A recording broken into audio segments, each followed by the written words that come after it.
start out with a general comment about the game, and then we'll open it up to questions. Then you talk into this thing? Yes. Okay.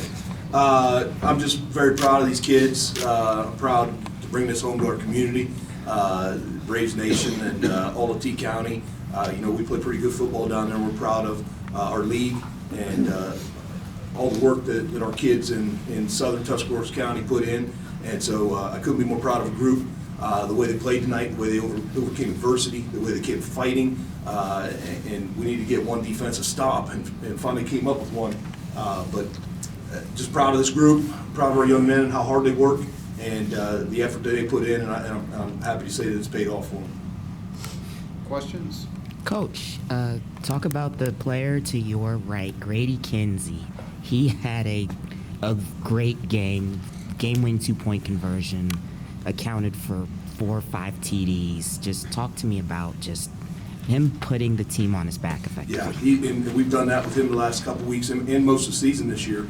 We've rode Grady, and he's not even 100% right now. A lot of people don't realize that. He's been battling an abdominal injury and playing through pain for his teammates and fighting through it. But I've never been around a tougher competitor, a harder worker, and a better young man.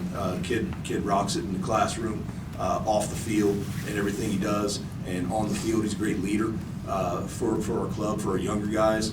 Just a tremendous young man, as most of our kids are. I'm not knocking you, Jackson. You're a great kid too. And he's just a heck of a football player. And I think there's a lot of Grady doubters out there in Ohio that he's not big enough, he's not fast enough. But in a state championship game against one of the other best D4 teams in the state, I think he showed he's a pretty good running back. Grady, comment on your performance. I appreciate all the nice words from Coach Lank over here. As a kid growing up, all the way from, I remember the first season I ever watched was actually an undefeated season. It didn't end out in a state championship, not quite. But it was just, man, I want to be up there. And I remember thinking, even being a varsity starter on an IVC championship team would be a great accomplishment. I really have it all figured out. And now, I just see how a little bit of, determination and a little bit of grit in the off season, a little bit of, focus, a little bit of hard work can do. And this is just, we're just scraping off the, we got a lot more we can do next year.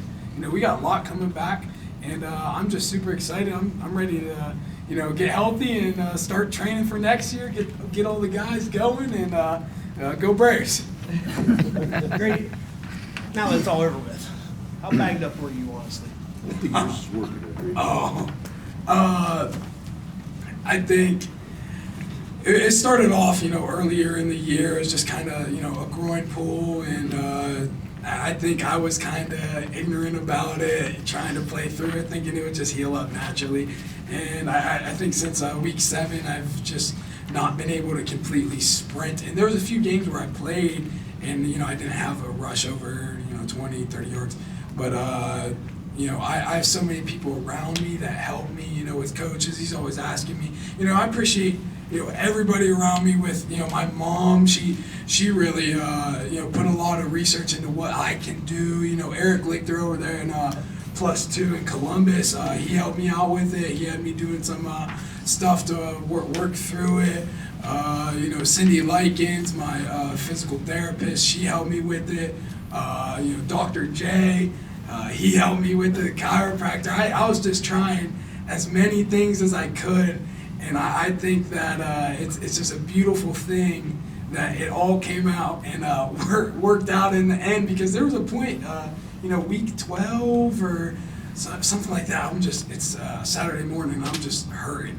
And I remember being on the floor of my living room and, talking to my mom, being in tears of just feeling all the pressure of everybody and feeling like everybody around me is just asking, what's about this? And I can't run. I just felt helpless. And, these guys really stepped up for a few weeks and played without me. And I think that's just testament to our family and everything we do. So I thank everybody around me.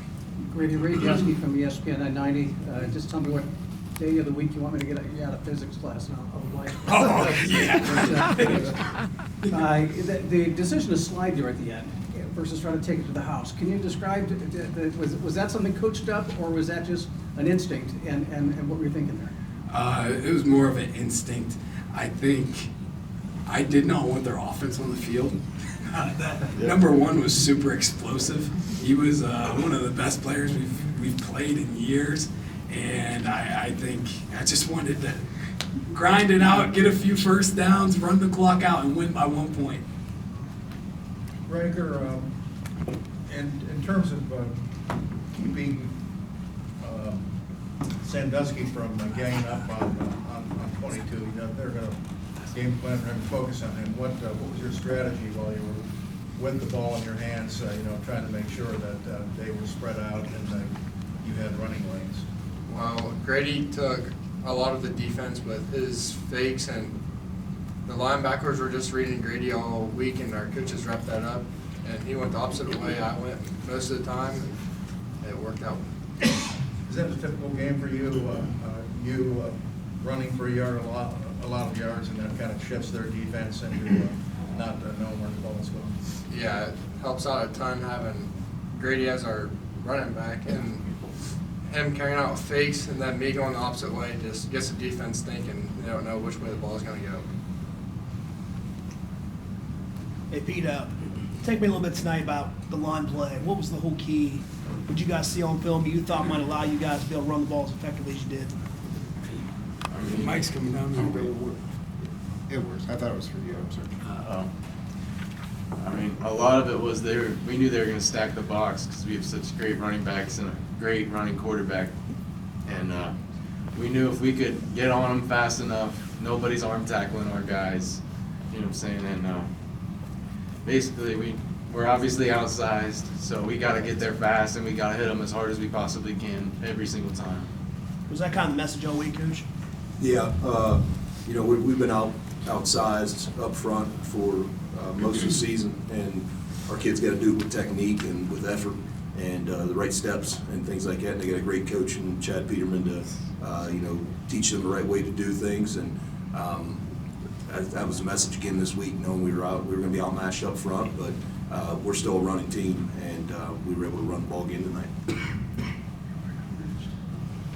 Coach, the crowd tonight might have been the biggest one of the weekend, which is saying a lot for what this community brings with the state championship games. Canadian Hutton's only about 40 minutes away. What did you make of the thousands of people who came up from Tusky County to support you guys tonight? It was awesome. It was awesome.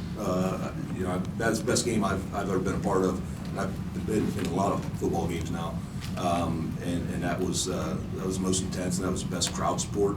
And it was our whole county. It wasn't just our small town, you know, our small Indy Valley School District. You could tell it was our whole county. We were the first school to ever make it to the state championship game in our entire area, probably in a 40-mile radius, you know. So everybody jumped on, and we accepted that support. Obviously, we're close with the other communities in, you know, in our county, and close with the other football programs that we play, and the other school districts and the other leaders in their communities, you know, lent us their support, and they came out in droves tonight. It was a great crowd. It was a great atmosphere. You know, I think it really was a factor of the 12th man. You know, that crowd was really loud, and when they were supposed to be, which was good. And I think our kids fed off of that too. Hey, Jackson or Eric, I'll just talk about what it means to be part of this history, this historic run. I mean, obviously coming in, knowing what you guys can do, but now you finished 16-0 in a state title. I mean, what does that mean to this program to see that work pay off? It means a lot for all of us.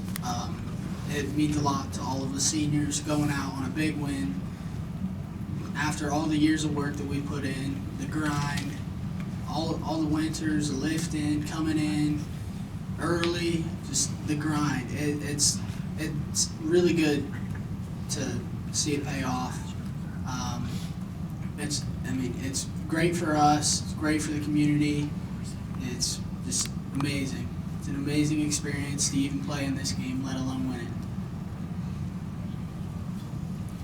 Okay, anything else? Grady, there was some talk maybe up our way, maybe some rumblings that Perkins kind of thought of you guys as farm boys or something. Did you guys hear anything about that, or just kind of did you hear anything about it, or how did you take a liking to it or not liking?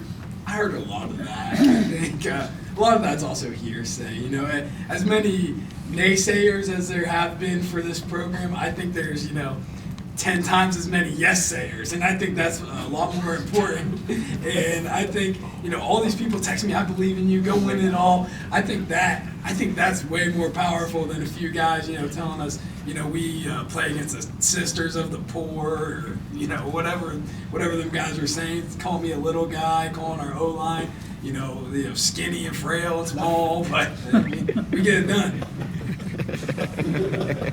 Max, you guys have talked about Indian Valley drives, just kind of that mindset. You pretty much had to have that the whole night long, didn't you? Yeah, we had to have that the whole night long. That's how we terminology. We say we need to go on an Indian Valley drive. It's what our kids we were doing before these kids were born, and they've bought into it, and they know what that means. That's a grinded out, a physical style of play where we don't need to pop it. We're just going to get 6-7 yards at a time and go down and finish it and wear out a defense. And we needed that the entire game tonight. And especially with as good as their offense was, we knew if we just got one stop, we'd have a chance to outscore them. And we were able to get that one stop there at the end. Carson Hostetler came up with a big play, and then we put the ball in Grady's hands behind our offensive line, and to finish the game. Those big plays, they were almost playing into your hands, huh? No, no, that was not designed. We were not purposely giving up big plays so that we could get the ball back and go on long drives. We would have liked to get more stops, but their offense is very good. Yeah. They're a very good team, and they obviously have a very good playmaker and number one receiver. And it's hard to put 3 guys out there on them because they got 18 in the backfield who's also a good running back. So you got to pick your poison and hope to outscore them.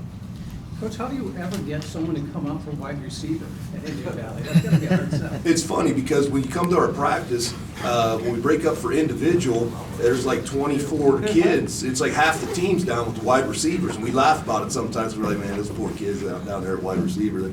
They're just going to do another blocking drill, do another blocking drill, teach them a proper angle of blocking. But they take pride in that, and that's important. What they do is important. And we can throw the ball. But if we don't need to, why do it? In the regional championship game, Riker had some big pass plays for touchdowns that was the difference. So if they pack the box and want to stop the run, then we do have to do that. But All right, guys, congratulations and thank you. Thank you.